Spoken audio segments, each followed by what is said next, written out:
Dunkirk. Dunkirk. Dunkirk. Dunkirk. Yeah, Dunkirk. You know about Dunkirk?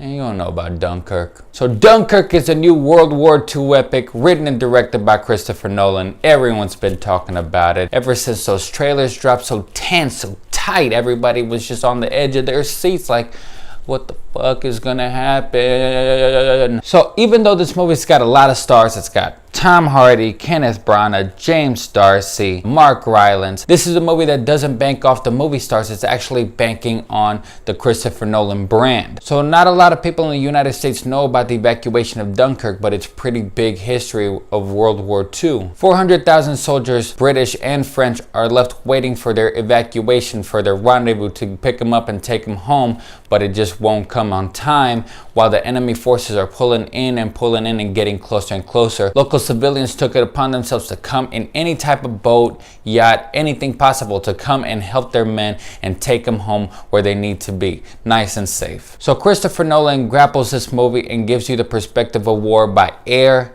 land, and sea. I take this movie more of an experience than an actual movie. You get very little dialogue. All the characters you follow have very little backstory. You don't really get to know any of them. Good luck if you even try to find the name. You might be able to get their name if you go to Wikipedia or IMDb. But you follow a young boy in the land who's trying anything he can to get out, hijack himself into any boat, put himself anything he can do to try to get out. While we also follow Tom Hardy, one of the pilots of the fighter planes that's trying to take out any type of enemy resistance plane that's dropping bombs on our men. And we also follow Mark Rylance, a local civilian who take it upon himself with him and his son to get on a boat and save as many lives as possible because it's the right thing to do. Like I said, even though Tom Hardy's in this movie, he's basically just on this plane throughout the whole movie with his mask on, some Bane stuff, hiding most of his face. You're not really banking off Tom Hardy, you're banking on Christopher Nolan, the type of movie he delivers, if this movie's gonna deliver. And let me tell you,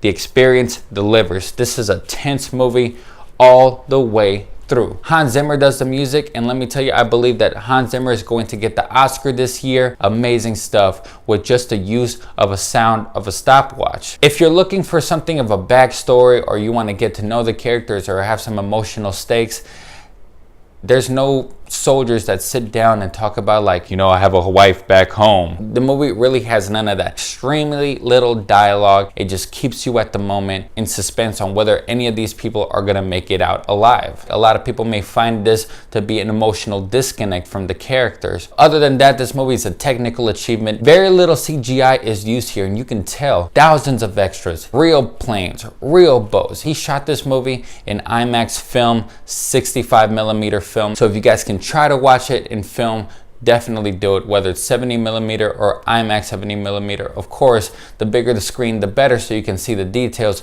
But I implore you, watch this movie in film because it's way better than watching it in any digital screen. Christopher Nolan got another big win with this movie. He brought in his cinematographer, Hoyt van Hoytema. This is a technical movie that just is gonna pull you through. It's actually his shortest movie to date, but don't let that take anything away from you. That just means that he just wants to get right to the point, right to the action. You really feel like you're in that motherfucker. This is gonna be considered one of the year's best from a lot of critics at the end of the year. I expect it to get a lot of Oscar nominations, especially that well-deserved Best Director Oscar nomination for Christopher Nolan.